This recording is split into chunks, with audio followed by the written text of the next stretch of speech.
I don't think I've seen this many people before in my life. Is it too late for me to run away and have someone else do this? Any volunteers? No?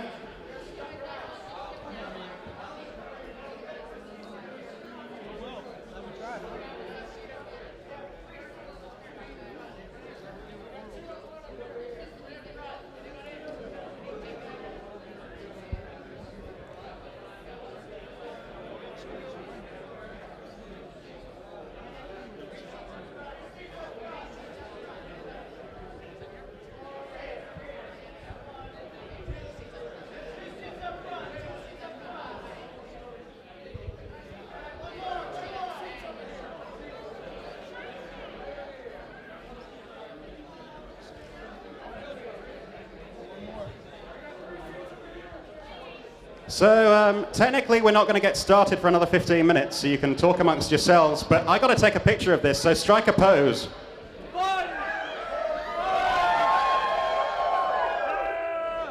Very nice.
So before we get started, because again we've got another 13 minutes before I have to start talking, how many people here know Pixel Kitties?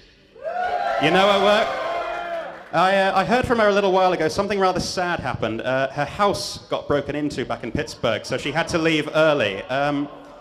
Yeah, it kind of sucks. So if you are on Twitter and you have your phones with you, it would be awesome if you could send her a nice message of some description. Or you can go to DA and send her a message on DeviantArt. Just, you know, something nice and supportive, because that's a really crappy thing to have happen.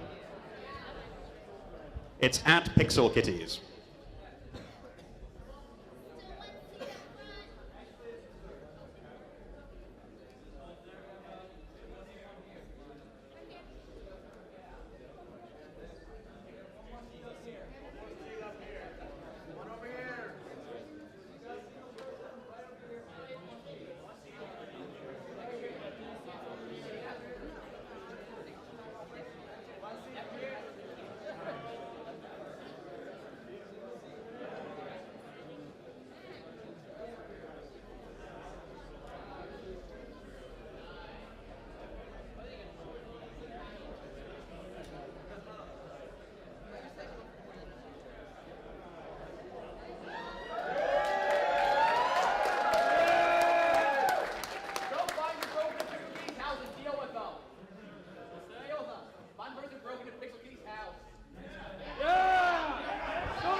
Okay, I'm going to get started in about 5 minutes, but while we're waiting, I'm going to take the chance to do this, because I'm not sure I'm going to get another opportunity. So anyone in the mood to sing?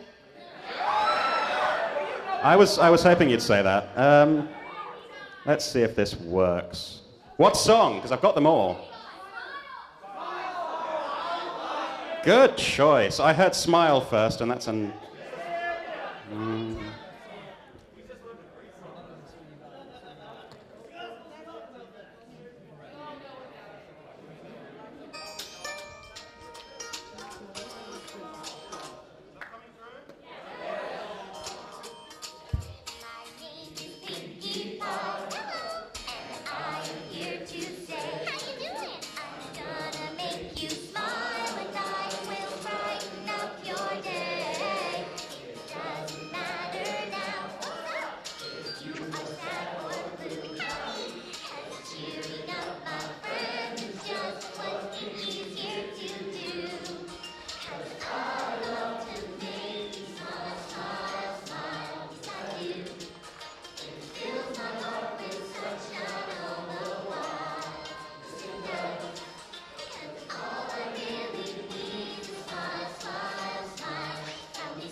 Well done, everyone.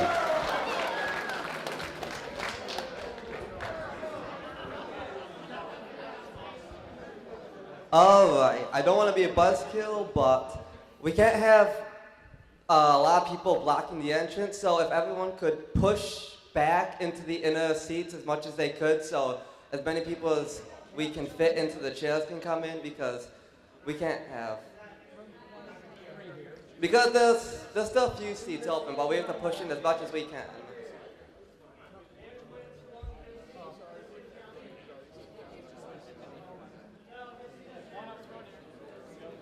Anyone who's coming in needs to find a seat, because we can't have...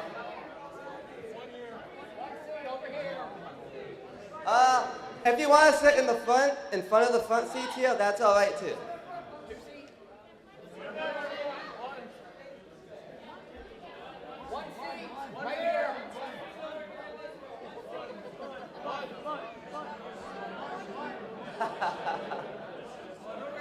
Got one back there. Okay, sir. One open. One center. Front left. No, that's home. My goodness.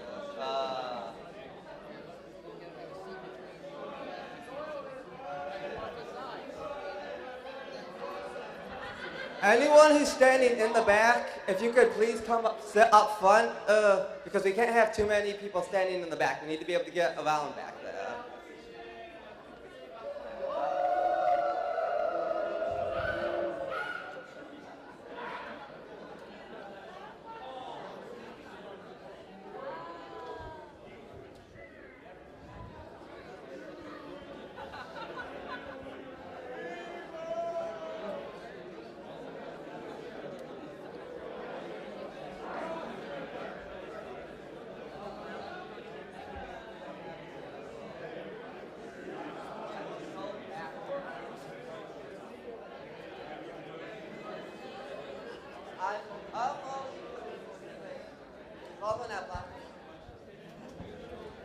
I know.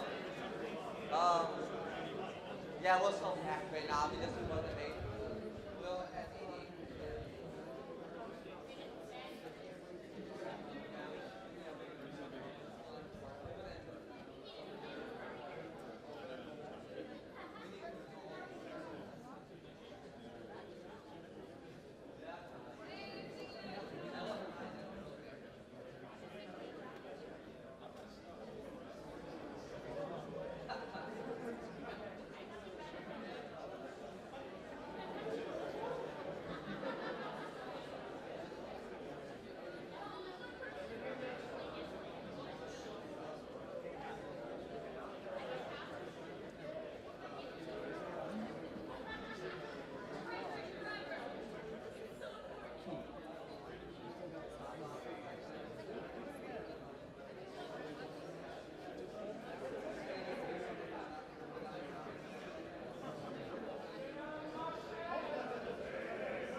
All right then.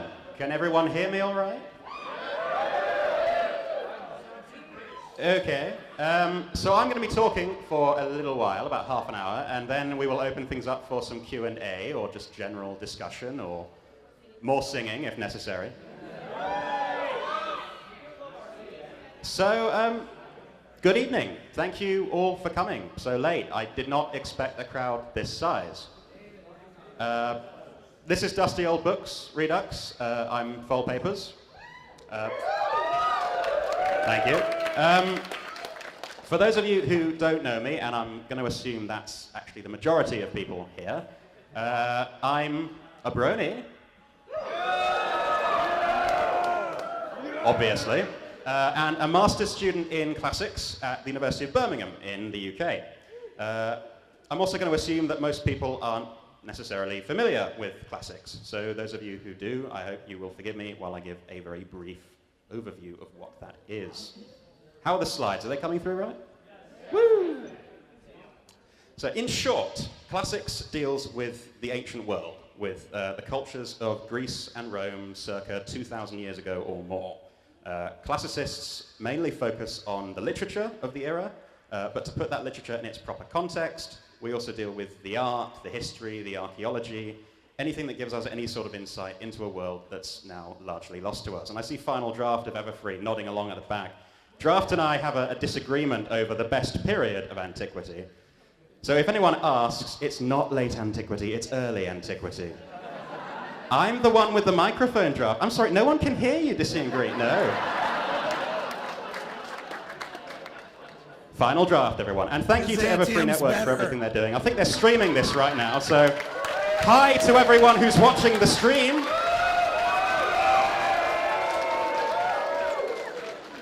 All right.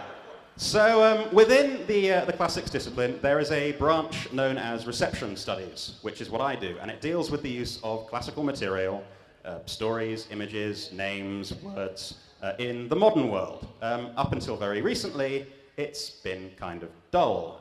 It's focused on so-called high culture, the use of classical material in Dante or Milton or Shakespeare.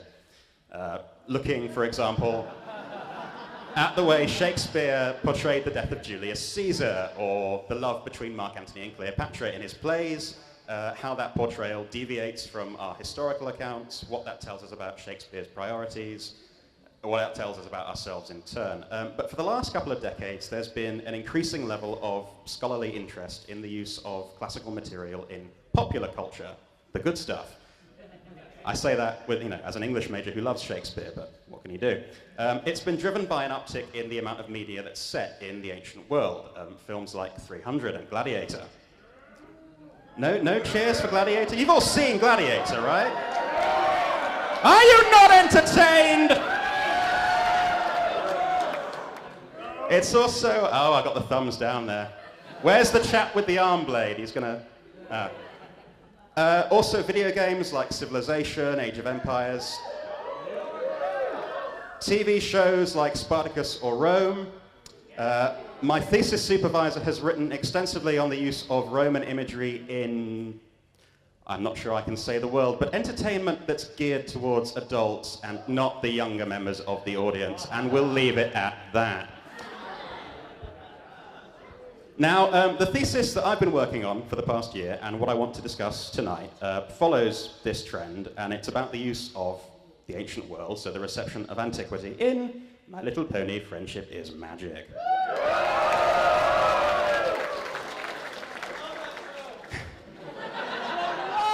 I've never watched it, but I hear it's all right, We should totally get together and hang out, maybe like at a big convention or something. I hear good things about Equestria girls, though. Specifically, I want to discuss the use of Greek mythology in the show and the wider ramifications of that usage. But before we really dig in, we need to be kind of careful with the terms that we're using. What do I mean when I say Greek mythology? It may seem obvious, but it's not as straightforward as it might appear. It's very important to understand from the outset that Greek mythology doesn't refer to a fixed canon with clearly defined boundaries of genre or content. There's actually widespread debate over what constitutes mythology and where you draw the dividing lines between myth, folk tales, legends, fairy tales. The fights that break out on academic mailing lists are worse than the best pony arguments you see on Equestria Daily. Seriously. They get vicious with each other. And these are arguments that have been going on 30, 40 years. It was in print before it was on the mail anyway. It's also important to realize that we only have relatively few sources for the myths that we talk about. We have references in them in various surviving works from the classical era, plays, poetry, epics, art, that kind of thing, and a few collections and catalogues, but no one form of a myth can be said to be definitive. It's in their nature to change each time they're told, coming as they do from an oral storytelling tradition. Now, despite this resistance to categorization, there have been many attempts over the years to apply order to mythology, to organize it within some sort of theoretical framework in order to better discuss it and understand it. As an example, you can take the works of Joseph Campbell. Anyone familiar with him? Remember him? He was the author of a book called The Hero with a Thousand Faces, among others, in which he described commonalities in narrative patterns between myths from around the world. The idea of the hero's journey, if folks are familiar with that, is a prime example. His work has heavily influenced modern storytellers, including George Lucas with the Star Wars films. That was weak. Come on, it's Star Wars. Thank you. Now, Campbell's is one in a long line of proposed systems for trying to understand and organize myth. But for every rule we try to discern or apply, there are always going to be outliers. There will always be myths that don't fit neatly into any single box. This makes it very difficult to talk meaningfully about what mythology is. It's more useful to look at specific instances and what meanings these individual instances embody and convey. Which brings us back, finally, to Friendship is Magic. Put simply, the show is overflowing with references to mythology, and not just Greco-Roman stuff. It picks and mixes from a number of different traditions and draws on many different stories. Now, since I'm a classicist, I'm going to be sticking with the Greek material and specifically focusing on the Pegasi. But if you guys have questions or comments about any of the other mythology that comes up, feel free to ask when we get to the Q&A portion. Now, mindful, beg your pardon, I skipped a line there. I will also be specifically focusing within Greek mythology on the Pegasi. Now, mindful of the audience, I'm not going to dismiss. I'm apparently going to coin brand new words this evening, though, so. I dismissed that statement.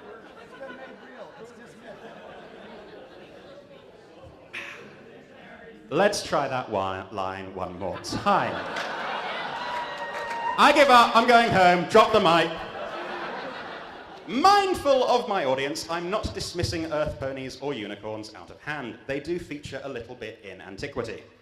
I'm particularly fond of the story of Incitatus, and because I couldn't find a good picture of Incitatus, here's a fun picture of Applejack.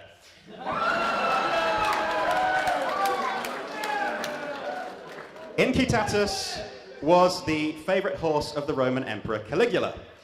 Caligula was not a very nice man.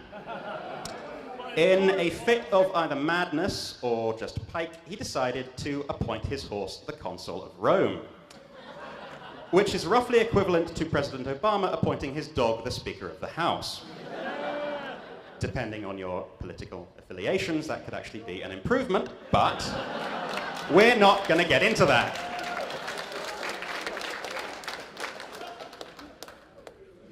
We also have our unicorns.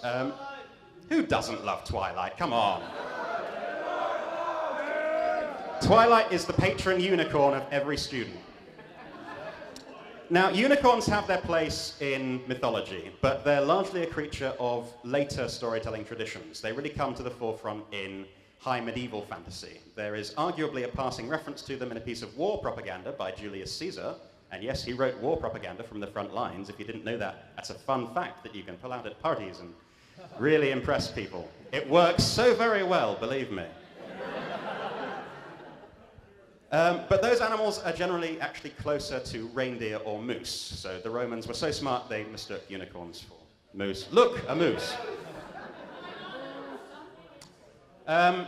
They're not what we would think of as unicorns in the modern sense.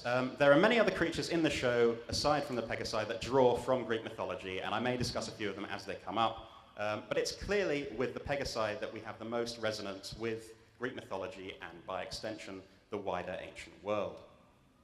Now, Pegasi, as we see here, aren't unique to this iteration of the franchise. They've been a part of My Little Pony lore, so far as I know, and I'm sure someone in here will correct me if I get this wrong, but they've been part of it since the inception of the show and the series. But despite their presence, I've got that right? Yay! I know things. Despite their presence in earlier instances of the show, their connections with Greek mythology have never really been widely explored. In terms of the visual language of the show or in terms of the thematic and narrative elements at work. This all changed with Friendship is Magic, which does actively engage with those mythological roots. And it's an engagement that goes far beyond just a simple surface level veneer. The show's use of these mythological and classical elements isn't just a case of an artist throwing in a few columns in the background.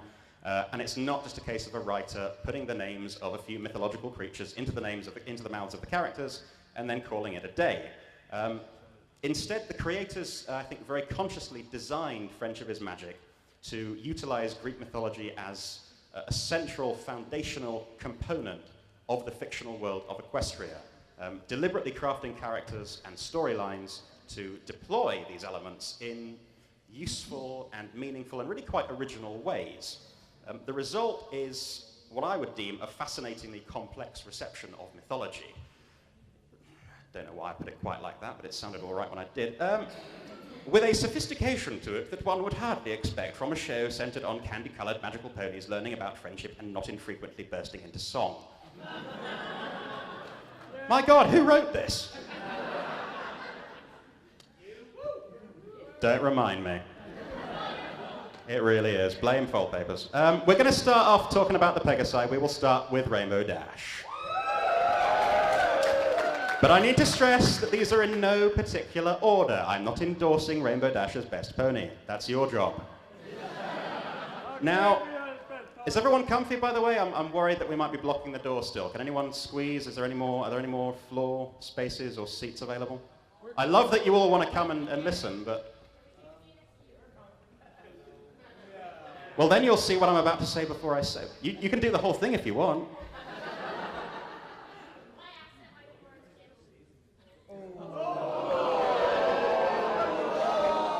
Is my accent not understandable?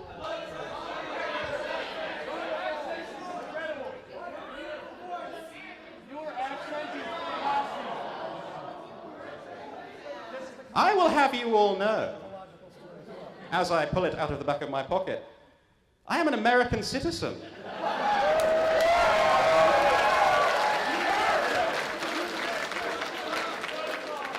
And a British citizen, but you can do that, and I get to travel around like Jason Bourne with multiple passports.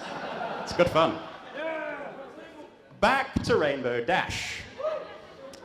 Her personality is established very early on as precisely what one might reasonably expect from an anthropomorphic depiction of a Pegasus.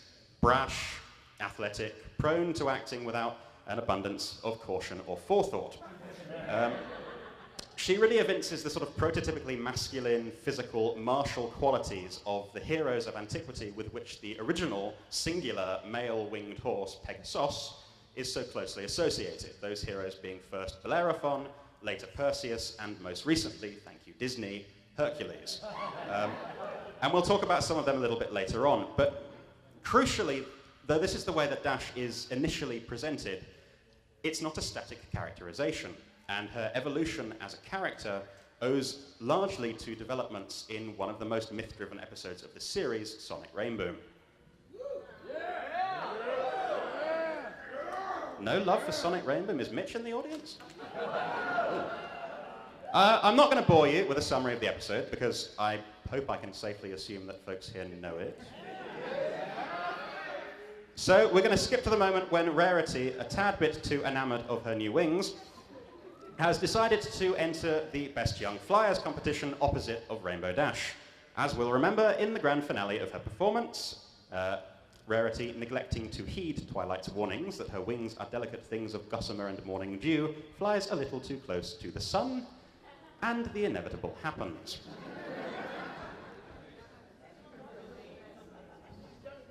I never get tired of using that image.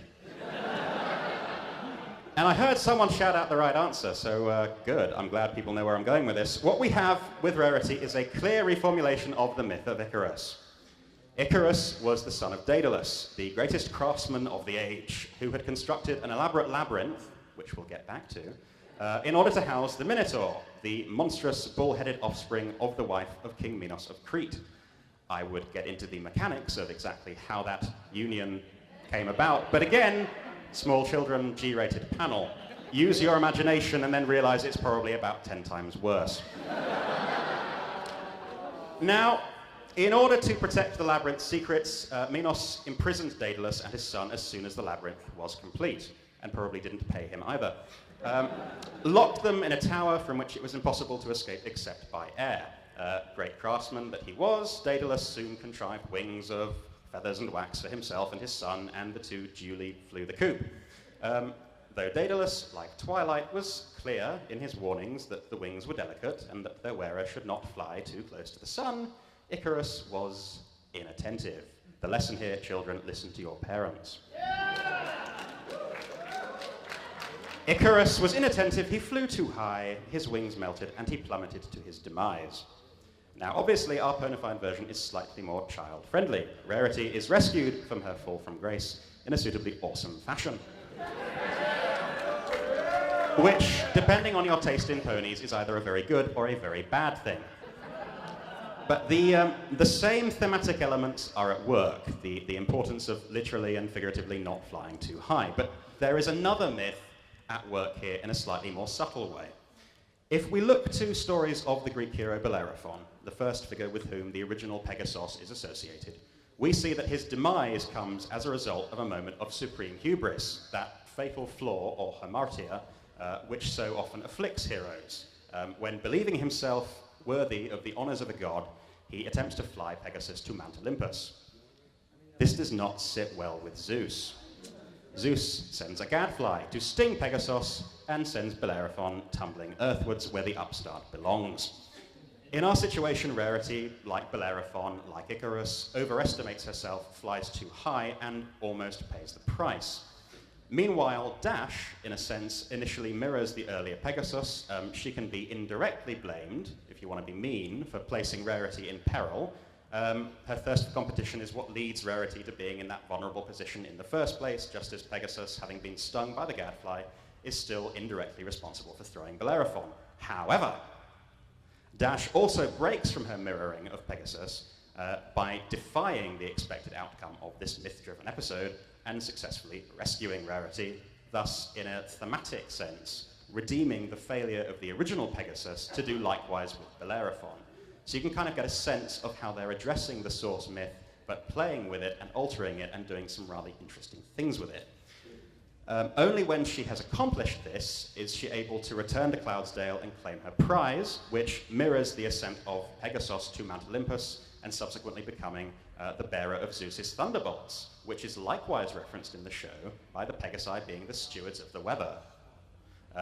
Not to mention in Rainbow Dash's own cutie mark.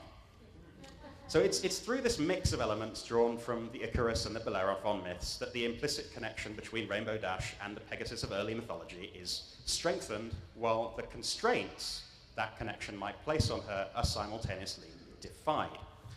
It's a pretty complex interweaving of themes, but through them, Dash ultimately emerges a more rounded and three-dimensional character while still remaining true to that original Pegasus mold. The second major Pegasus character is, of course, Fluttershy. Oh, Fluttershy. Meek, timid, quite literally terrified of her own shadow, in the most adorable way possible.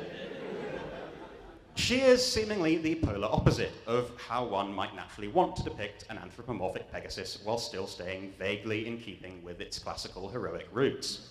Her martial prowess, in particular, is virtually non-existent, especially when pitched against Rainbow Dash in mock battle, or in a reenactment of the story of Equestria's foundation in the episode Hearth-Swarming Eve, in which pre-equestrian Pegasus society is even more explicitly linked with ancient Greek culture, hence the name of the capital city, Pegasopolis. So at first glance, I love that picture too. I couldn't not use it. At first glance, Fluttershy is not what one would call a heroic figure, and yet, as with Dash, her characterization doesn't simply end there. As with Dash, her character is dramatically expanded as the series goes on, especially by situations in the narrative that draw heavily on Greek myth. And as with Dash, it's a myth related to Icarus. It's the story of Theseus and the Labyrinth. The story goes something like this.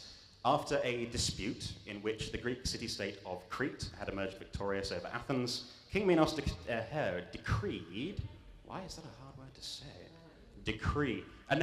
King Minos announced that every 7 years, 7 Athenian boys and 7 Athenian girls would be sent to him as tribute. If it's sounding a little bit like the Hunger Games, good, well done. That's a whole other panel, but you can talk for hours on the connection there, and people do. You go to academic conferences with even stuffier people than me, serious grey-haired academics who will yell and spit venom about the Hunger Games and what it did wrong and what it did right. This is how we in academia get our kicks. I love it. In any case, the tributes were duly fed to the Minotaur. On one of these selections, a young would-be hero named Theseus volunteered. He was duly sent off to die, but luckily for him, he managed to catch the eye of Ariadne, the king's daughter, who assisted him in besting both the Labyrinth and the Minotaur. The lesson there being, I don't know, seduce the daughter of the king and you'll be good to go. You won't get eaten. Greek myth is full of good life lessons. I'm not sure how applicable that one is in modernity, but Fluttershy runs into elements of this myth twice in the course of the show. The first instance is in the opening episode of Season 2, The Return of Harmony, Part 1. And we have subtle connections with antiquity present before the opening credits even roll. The villain, Discord. No. It's John Delancey, come on, Discord! Has been imprisoned in stone for the past eons, echoing stories of transformation found in Ovid, amongst other places, and also bringing to mind the stare of the Gorgon Medusa. If you've seen Clash of the Titans, then you know Medusa. From whose decapitated body, Pegasus, in some versions of the myth, was said to have originally sprung. And though the return of Discord is obviously an existential threat to all of Equestria, and the main six in particular, the connections between Discord and the Pegasi are uniquely strong from the beginning. The first signs of his return are strange disturbances in the weather, which are noticed immediately by Rainbow Dash, and as we've established, weather is very much the natural domain of the Pegasi. And as we'll recall, Discord lures the main six to a hedge maze, and here the connections are again strong with the Theseus myth. Before entering the labyrinth, the unicorns and the Pegasi are magically stripped of their horns and their wings, respectively. Mirroring the way that Athenian sacrifices destined to be devoured were first denuded of any weapons or tools or clothes that might have aided them. Theseus only successfully bested the Minotaur with the aid of Ariadne and some smuggled items. How you smuggle in a sword and a ball of twine without any clothes on, I hesitate to even postulate.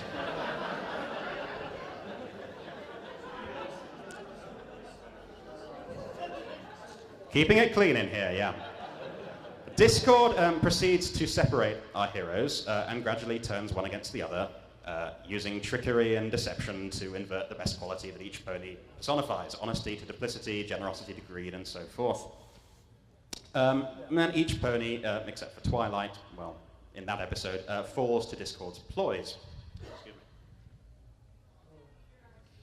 me. I'm English, I'm inexcusable, I know, I'm used to it. In the case of the Pegasi, though, it's important to note precisely how each pony falls. If Dash is the most classically heroic and closest to the Pegasus of Greek myth, and Fluttershy correspondingly the weakest, it would follow that the villain would have the most ease conquering Fluttershy. But in fact, he has the hardest job with her. Whereas he's able to corrupt the others by fraud, he has to resort to outright physical violence with Fluttershy bonking her on the head. Her meekness and kindness actually become kind of her strongest defenses in resisting his manipulations. Meanwhile, Dash, faced with an impossible test of her loyalty, is bested by non-martial forces, despite her clearly being the most physically powerful of the two ponies. Her strength, her desire to help her friends is what undoes her, whereas Fluttershy's kindness is what strengthens her up until the point Discord loses his patience. Speaking of Discord, you're learning, yay. It's worth diverting for a moment to discuss how his presence adds additional layers of complexity to the connections with mythology. The name Discord, let me try that again, only this time I'll use language. The name Discord echoes Discordia, the Roman goddess of strife and chaos, whose Greek counterpart was Eris. Furthermore, though he's identified with as a I'm now failing over the Latin, which I'm supposed to know. That is shameful. Though he's identified as a Draconequus, there we go, a neologism mixing the Latin roots for dragon and horse, he is in fact a hybrid creature combining parts from multiple animals, and so technically speaking, most closely resembles a kind of chimera, the very creature that Bellerophon and Pegasus are famed for defeating prior to the episode with the gadfly. And though neither Fluttershy nor Rainbow Dash are able to defeat Discord by themselves, only one is really able to put up a good fight. That's Fluttershy, the meek and timid Pegasus, not Rainbow Dash, who comes closest to fulfilling the chimera-slaying role of her mythological forebear, despite her seeming weakness. Now, though neither of our Pegasi is able to defeat the monster of the labyrinth in this first instance, Fluttershy does fare better in the second episode, putting your hoof down. Here too, she encounters an actual minotaur, as we're repeatedly reminded. Figuratively speaking, Fluttershy again takes the place of Theseus, and rather tellingly, while we see her entering the labyrinth, we never actually see her leaving. The entire episode is in effect the story of Fluttershy navigating the labyrinth of her own psyche and coming to fight her own internal minotaur, manifestation of her darker impulses, in much the same way as monsters in mythology are used thematically as an other, a distorted image of humanity that must be overcome. If you ever consider the prevalence of human-animal hybrids in Greek mythology, that's the reason. That's why we have so many centaurs and so forth. But while Theseus ultimately slays the Minotaur, besting the beast with violence and force, the entire point of the episode is Fluttershy realizing that there can be power in firmness without losing kindness, and that one does not simply have to commit violence in order to be ultimately victorious over one's enemies or over oneself. Now, I've spent the most time in my research considering the roles that Rainbow Dash and Fluttershy play, but it's worth noting that there are, of course, many other Pegasi in the show, all of whom bring something noteworthy and special to this mythological mix, and I'd like to briefly consider two of them before offering some concluding thoughts and opening up to questions. First, there's Scootaloo.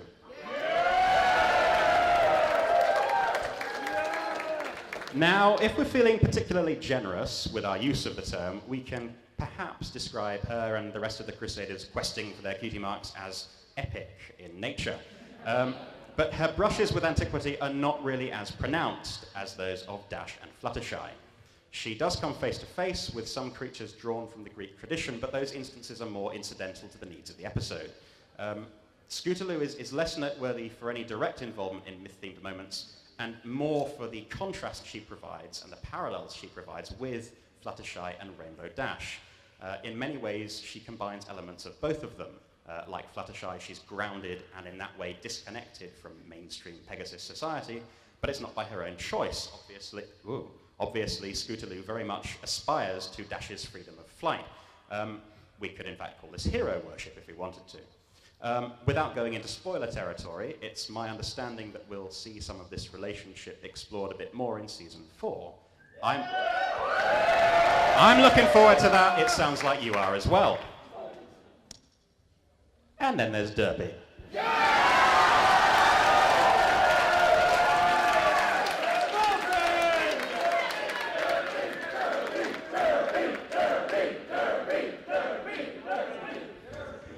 Or Ditzy, or whichever name you choose to apply to our favourite, wall-eyed, much-maligned Pegasi. As I'm mindful that she reminds a somewhat divisive figure, I'm not going to spend too much time on her either, also because she doesn't get a whole lot of screen time, sadly. But the fact that she's been so warmly embraced by the fandom is worthy of comment. She is a Pegasus who, like Scootaloo, like Fluttershy, doesn't quite fit in within the bounds of a traditional Pegasus mold, as we've seen it on the show, or as one would expect it to be derived from antiquity. Yet she too has her place, both in the show and in fanon continuity. Bronies have provided her with a lot of backstory and personality, in some instances rather touchingly, making her a devoted parent or parent figure, or even an assistant to Dr. Hooves, and a hero in her own right.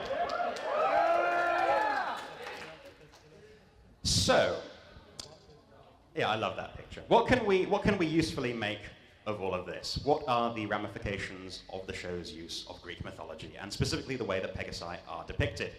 Now, as much as I can, I want to leave this an open-ended question, because I think it's more valuable that you consider it for yourselves and draw your own conclusions, rather than take anything I might say as gospel truth, because these things are very much open to interpretation. That's the fun, and it's a cornerstone of academic inquiry to question the validity of one's sources, and God knows my credibility goes unquestioned entirely too often.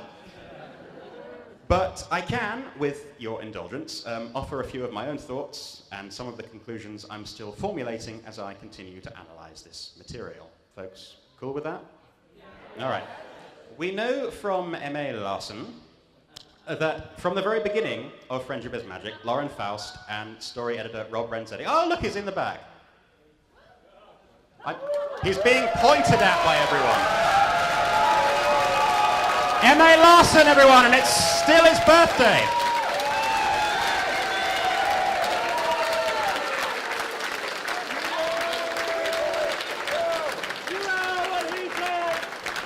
I am so tempted just to see his face drop to make everyone sing happy birthday to him again.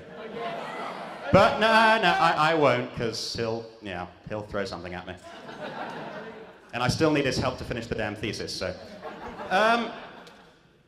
As we know, from the very beginning, Lauren Faust and Rob Renzetti insisted on mythology being used as much as possible in the show, and I think it's been put to very useful effect. For the first time in modern storytelling, we're seeing Pegasi conflated with the hero characters with whom they're associated in antiquity, but also surpassing those heroes. They're fleshed out, they're more than one-dimensional. Dash, as proud and as strong as any Bellerophon, displays moments of real weakness and doubt, but proves all the more heroic for overcoming them. And frankly, looking at this audience, I can relate to how she's feeling right now. Fluttershy shows strength in defying societal expectations, despite her seeming meekness. Scootaloo and Derpy similarly break the mold in their own ways. Even more importantly, given the show's target audience, and I see some members of that audience in this audience, these are not male Pegasi, they are female characters embodying what has traditionally been a male sort of mythological figure. By depicting the Pegasi in this way, Friendship is Magic essentially opens up the very definition of heroism. The message here is heroism is more than just feats of arms. It's about kindness and friendship and love as much as anything else. But that this message is delivered with all the weight and authority that is granted by the use of classical imagery and mythological storytelling tropes, it shouldn't work, and yet it does. It makes it even stronger and more effective. I think it's a very important message to send. It's one I'm pleased to see. I think most of you would probably agree with me on that. I think it says something very positive about the direction that storytelling and society at large are heading. We've many miles to go before we sleep, but it's a milestone, make no mistake. I also want to leave you with this thought, and here is where I get up on my soapbox. The reason that I have been performing this research, the reason that I do these panels, despite the fact that they make me feel like Rainbow in that last slide, is because I am hugely moved by antiquity. It never fails to educate and inspire me. I think a lot can be learned from looking to the past. There is so much wisdom there, and so many of the same sort of sweeping questions that we face today as individuals and as a society were being asked by our ancestors. And so much of our modern civilization is built on Greece and Rome. It's an inheritance that goes even deeper than we might even consciously appreciate. I mean, we're in Baltimore. Go down to DC, count the number of columns you see. Visit the Senate that's on a Capitol Hill. The greatest problem nowadays, the problem that kind of makes me want to tear out what little of my hair remains, is this pervasive cultural narrative that the wisdom and the beauty of antiquity, that Hesiod and Cicero and Plato and Sophocles, that this is the exclusive province of the privileged few. There's a certain stereotype associated with this, that the classics belongs only to stuffy, balding white men with English accent and tweed jackets. And maybe I'm not personally doing much to overturn that image. But I really can't stress enough how simply wrong that attitude is. The classical world is for everyone. This material belongs to the world. It's a gift, a very hard-won gift from those who came before us, and it can be a tremendously valuable roadmap to where we're going. They're stories worth reading, and they ask questions that are worth asking, and anyone can do this. If I can do it, anyone can, believe me. You set the limits on your own knowledge. It's not easy, it demands an investment in time and intellectual capital, but the rewards are so overwhelmingly worth the effort. And furthermore, it's the same kind of closed-minded people who say that a show like Friendship is Magic can and should only ever be enjoyed by little girls, who say that classics are only for the few, not anyone who possesses an interest and a passion for them. The very fact that we're gathered here at a convention like this puts the lie to the first foolish notion. And I would love in the future to see this equally foolish second notion similarly and resoundingly disproven. So thank you very much. That's all I've got for you. I leave you with singing, dancing, smiling ponies, and I am happy to answer any questions you have.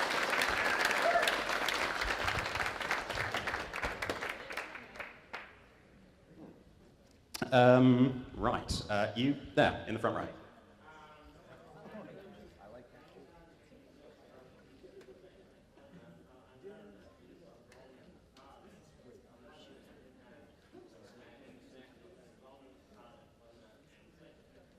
I haven't looked extensively at Princess Luna, but she is drawn from Greek myth. Luna is actually the Roman name of Selene. There was a personification of the moon as a goddess in both of those pantheons of mythology. I haven't looked extensively at them because I've been focusing mainly on the Pegasi, and when you get into alicorns it gets kind of complicated, but there is a lot there, and I would love if I'm able to kind of pursue this research at the doctoral level. Who knows? Luna is best pony, so.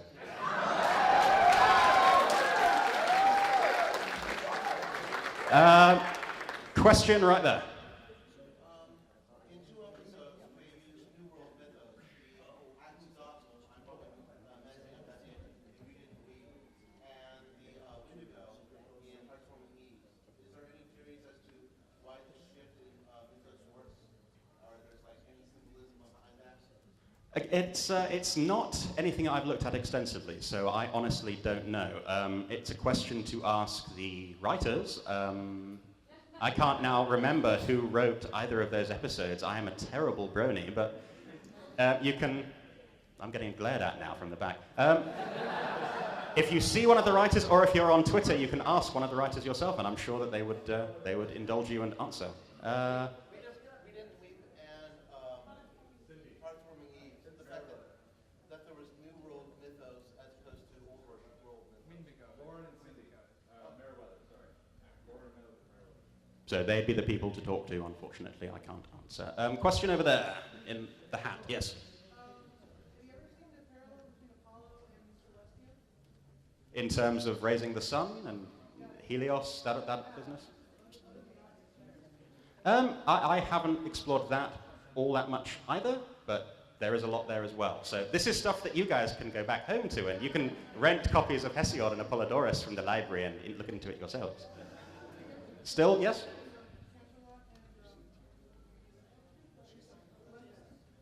Cantor as Olympus, I like that parallel. I think it's one of the writers sort of debunked that and said that it wasn't sort of built on it, but I think there are connections there.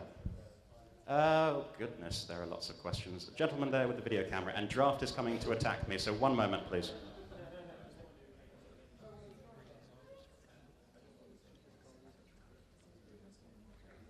Yeah, all right. How many people didn't make it to the writers' panel earlier, by the way? That's a lot of people. We have, I'll tell you what, I don't mind hijacking my own panel. We have GM Barrow and Mitch Larson with us in the back, so if they wouldn't mind coming up, if you have questions about the use of mythology in their individual works, hopefully they would be happy to answer them for you. Yeah, go for it. And can we get those mics turned on, please? And do we have a chair for... Yes, we do. Good. So how many new classics majors are there in here tonight? Right here. I just wanted to interrupt really quick and just say that everything he said at the end of his speech is absolutely true. One thing that Full and I share, despite his misunderstanding about the best period of antiquity, we can't all be winners, is that I actually got my degree in classical civilization. It's an awesome field to study, and if you guys are considering major areas, that's one that you really should consider. So anyway. Thank you. So, actually, is there anyone who can carry the mic round to the people who want to ask questions of the writers? Would you mind? Thank you very much. So, keep your questions, obviously, G-rated and appropriate to the works of... Ooh, is this one on as well? Yes. Keep your questions G-rated and appropriate to the two authors, writers we have here. Primarily aimed to him. Gentleman with the camera, I think, was next. I wanted to ask about the mythology of griffins in relation to the show. I knew someone would ask that, and I don't have a good answer for you. I'm sorry. There is so much that... Worst panel ever. I know. There is so much I wish that I could cover, but for lack of time and, yeah. I mean, griffins are more like a Mid-Eastern. Yeah, you find them... Oh, God. I have a colleague... Persia and Babylon and that sort of thing. I have a colleague who studies... Oh, my microphone is really weird here. I've got a colleague who studies Mediterranean tomb paintings, and she has shown me very early etchings of griffins in that kind of iconography, but I should listen to her more than I do. God help me if she's watching on the live stream. Just imagine what could happen if you started studying Byzantium the way you should. Just saying. Next question. Good grief, there are lots of... I'm going to let you choose the questions because you've got the microphone. Let's go for me. Yeah! Thank you. I would like your opinion. What mythological reference is there to Discord's behavior in Keep Calm and Flutter On, if there is any that you think, you know? That's a great question. I also want to hear the answer to this.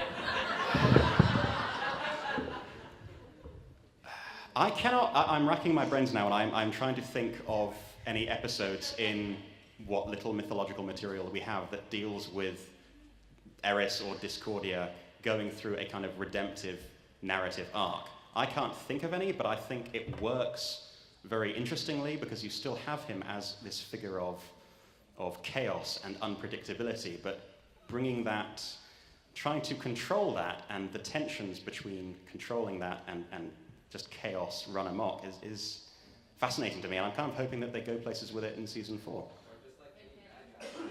Well, I think ancient mythology, I mean, it's incredibly violent. Generally speaking, if something can go wrong, it will, and in the most catastrophic way possible.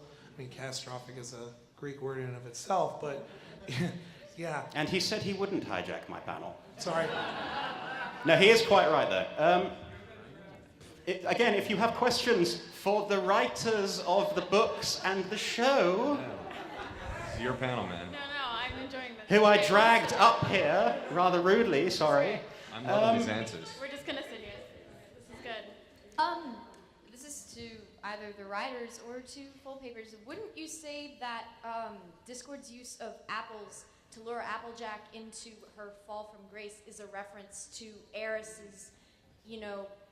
The apple of Discord, exactly. yeah, Callisti. Yes, yeah. exactly. There's a reference there, and interestingly enough, the Babseed episode with the golden apple as well was pointed out to me on Twitter. I missed that reference, but it was pointed out to me. So, yeah, there's a lot going on there. Do people know of Callisti, the apple of Discord, and how the Trojan War got started? If not, then you have to go home and read. Read your Homer. Oh God, how are we doing on time?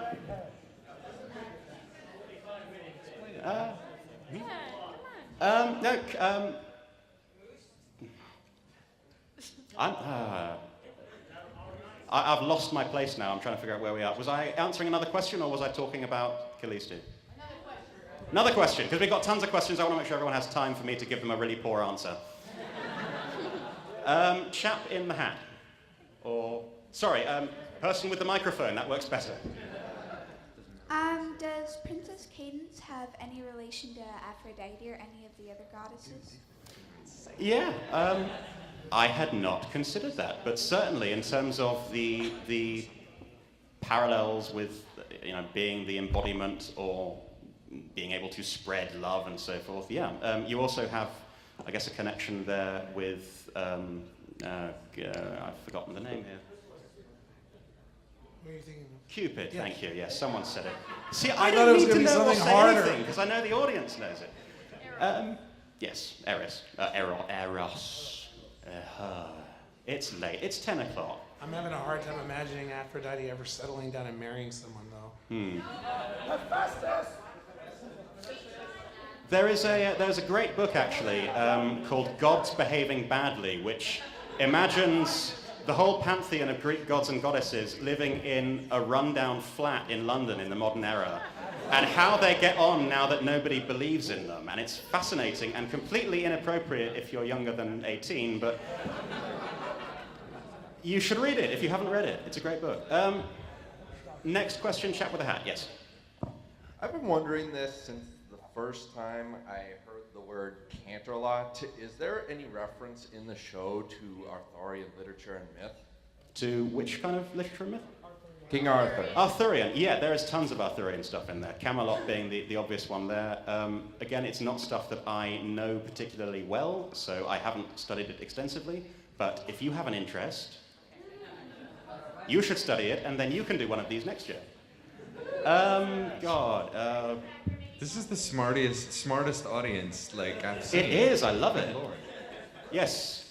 For all the writers and you, for the writers, is there any particular mythology or mythological creatures you're interested in writing for or putting in your stories? And Fol, is there anything you'd really like to see in the show that you haven't seen yet? I will let the writers take that, and then I will think of something. I want the full-on Trojan War fought with ponies. Although that makes the idea of a Trojan horse really disturbing.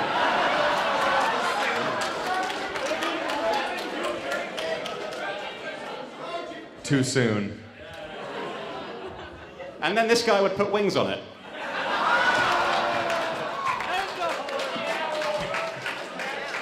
Too soon?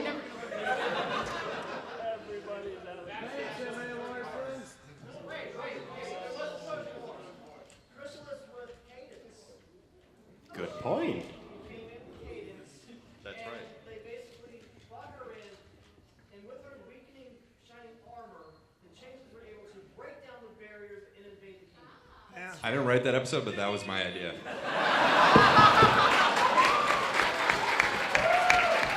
That's exactly right. That is brilliant, sir, and I'm stealing it for my thesis. But that's academia for you. Oh, yeah.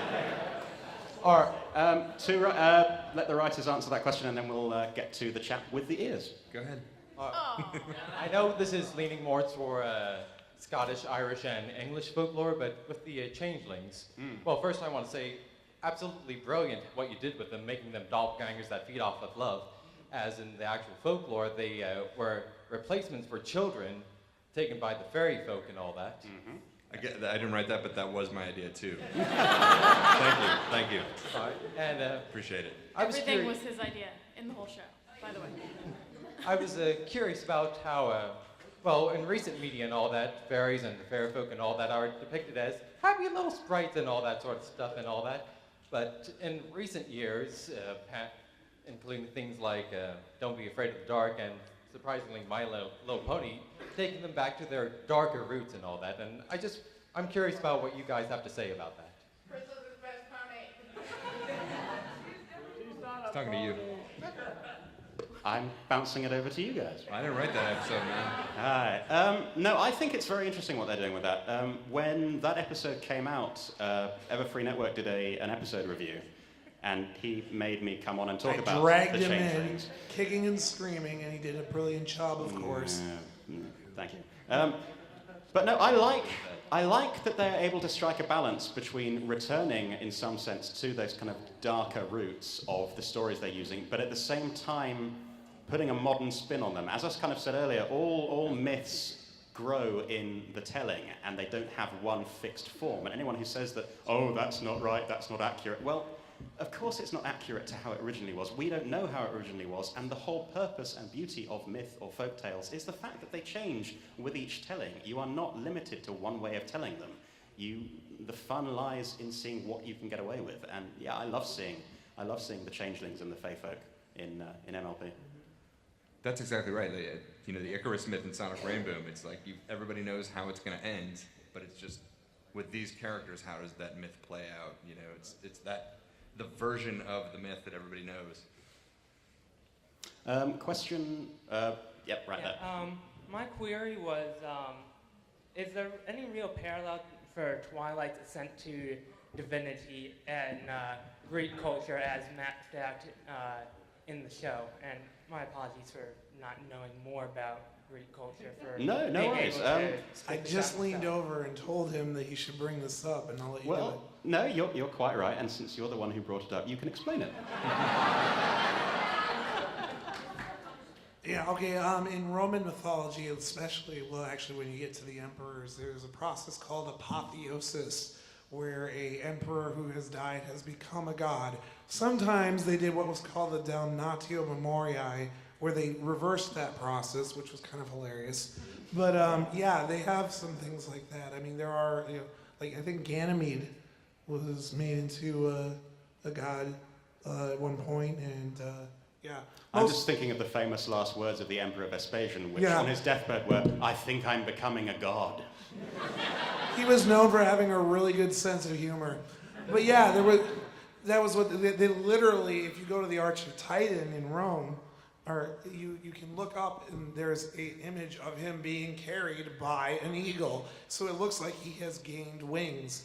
So yeah, it is something you see in kind of... Can you leave classical sculpture alone, man? Stop adding wings to her. Wings is a Greek word. I think we've got a line of questions there and questions also up front. I'm really sorry if we can't get to all of them, but gentleman with the glasses. All right, well, it's not necessarily a question about Greek culture, but it's kind of like a little connection that I think would be really interesting to explore, which would be the use of animation, like, because your presentation really focuses on the, references of Greek mythology within My Little Pony, and I'm thinking that if you could use something like My Little Pony Friendship's Magic to be able to teach about Greek mythology, Greek history, Greek culture, then that's something that can be used within schools, within classrooms, or within even seminars to be able to further understand different points of history and time. So my question really revolves around, do you think that this could potentially be a model that could be used and implemented within classrooms at a future point in time to instruct potential students on, maybe even Greek history and culture through the use of, say, My Little Pony Friendship's Magic? Yeah, it's a wonderful tool for outreach. I did a little translation exercise on translating the title My Little Pony Friendship is Magic into Latin. Yeah, I know.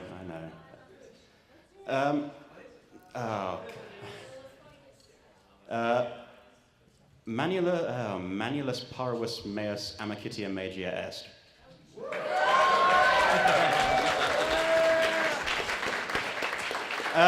But yeah, I was contacted by a Latin teacher in London who saw this blog post and said, "Do you mind if I use this with my students?" And apparently they really enjoyed it.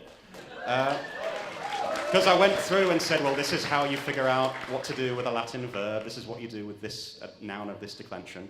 When I presented on this topic at an academic conference in Liverpool a month ago, and I promise I didn't steal all of my stuff from that, just some of it.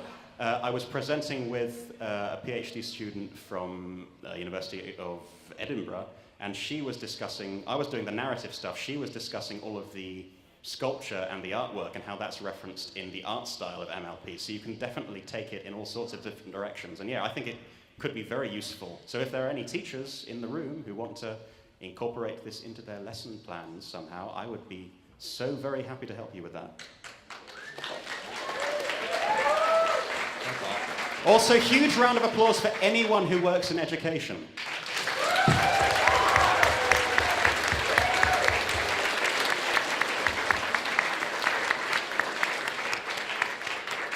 Good back corner, dude. 5 minutes? 5 minutes, lovely. Okay, question there. There's a possible chance Queen Chrysalis will be back? I have no idea. I would love to see her back. What are we can't really talk about season 4. What do the myths tell you? Good answer. Also, now we understand, now Twilight Sparkles now is a princess. Now is it a possible chance she will have her own empire to rule? Come on, man. I can't answer that. Yeah, again,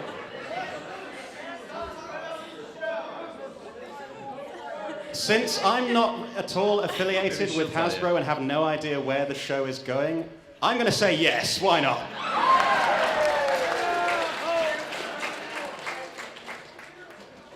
Next questions. Okay, so you may remember me from earlier when your wonderful security guy cut me off and only let me ask one question. Sorry. This Oh, is wait, for the writers in that's particular. all right, yeah. I'll shut up. How active are you in writing mythology into the show? We saw your tweet earlier, and you said that you keep it in there because it was the original intent, but how actively do you go for it? You talking to me? Yes. It was obviously in the Bible and it's in the show. It's, Lauren had it ingrained into the show. So when an episode like Sonic Rainboom comes around and you're trying to figure out what it's going to be, it's like, oh, well, it already is the Icarus story. It's not like, let's force it into being the Icarus story. It just is. Those myths are so basic to storytelling that they're just there. Like the Brady Bunch. Same thing. Brady Bunch it's modern Greek mythology, same thing. The canon of Greek mythology in all its splendor has been reduced to the Brady Bunch.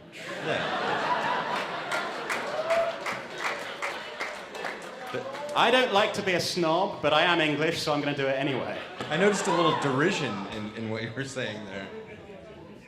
No, I agree completely with this point there.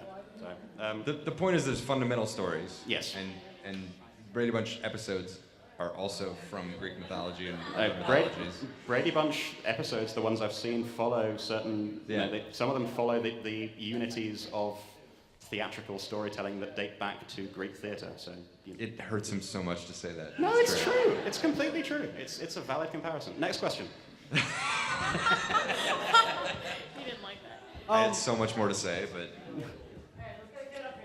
Yes, sorry. Any children who have questions and want to ask them? No. And you've been heckling me. Sorry, go ahead. My friend has this headcanon that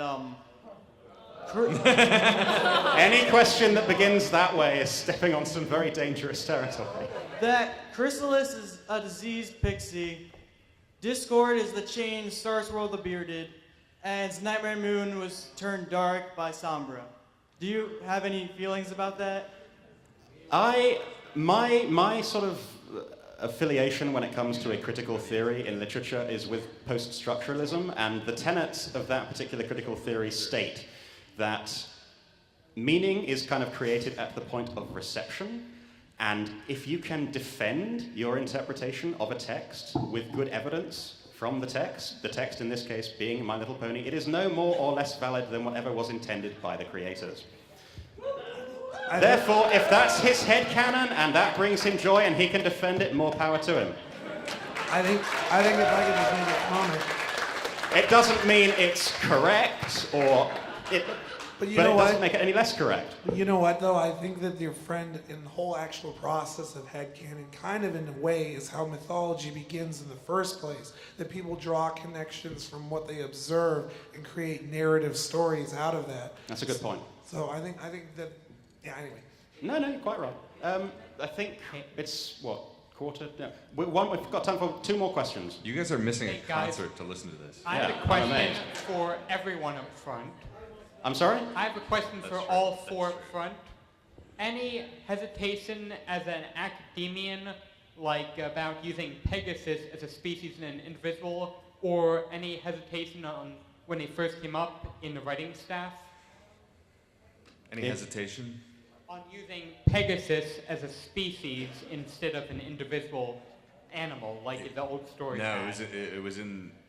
That was Lauren's. That was from the very beginning. That was in the Bible. Like when I came on the show, that was already written in that this was one of the 3 ways of being. That was one of her first thoughts. I think was that was one of the 3 versions. No I don't offense. even know. That might have been previous. That might have been previous generations of My Little Pony. I don't know. No offense as an academician. I'm sorry? No offense as an academician.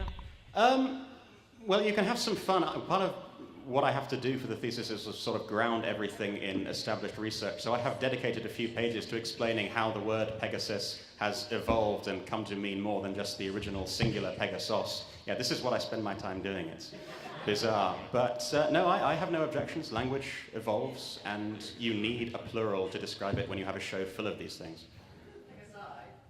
Well, then you get into arguments of whether it's Pegasoy, Pegasi, Pegasus.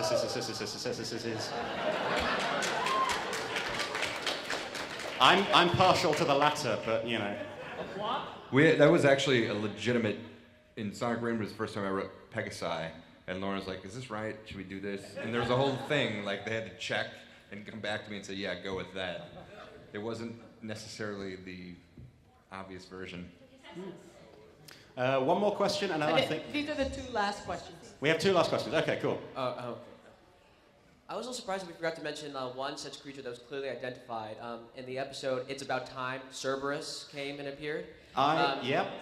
Fluttershy managed to tame him by rubbing his belly. I believe his true Latin name is Cerberus, Cabrus, I believe. It's... No, I can't even pronounce it correctly. Tail. Oh, never mind. No, the appearance of him in that episode made me very, very happy. The fact that Tartarus, of all places, is canon within the MLP world is... The implications there are they're just disturbing. What? Why, man? Why would you open that Pandora's box? Evils, come on. Quick gag. You know, speaking of Pandora's box, Mitch. Hey, I had Magical Mystery Cure was initially structured around Pandora's box. That was the Magical Mystery Cure. That was the structure of that episode was Pandora's box, and along the way that went away. It turned into a book with a spell, right? I mean, that was... It was Celestia's box. We have one more question, and it is from Paul. Everyone say hello to Paul.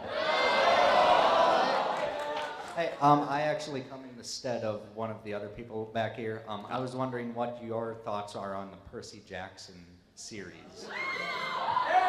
That's a good question. That's a good question. If I say that I haven't seen or read them, will I make it out of this room alive? Well, that's the end of me then, but thank you for this lovely last few minutes of my life.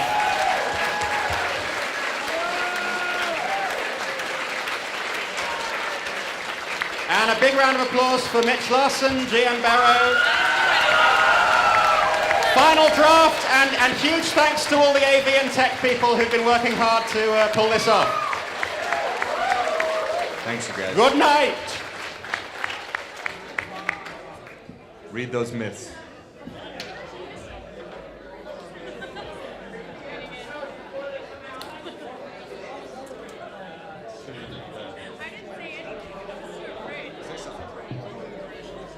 GM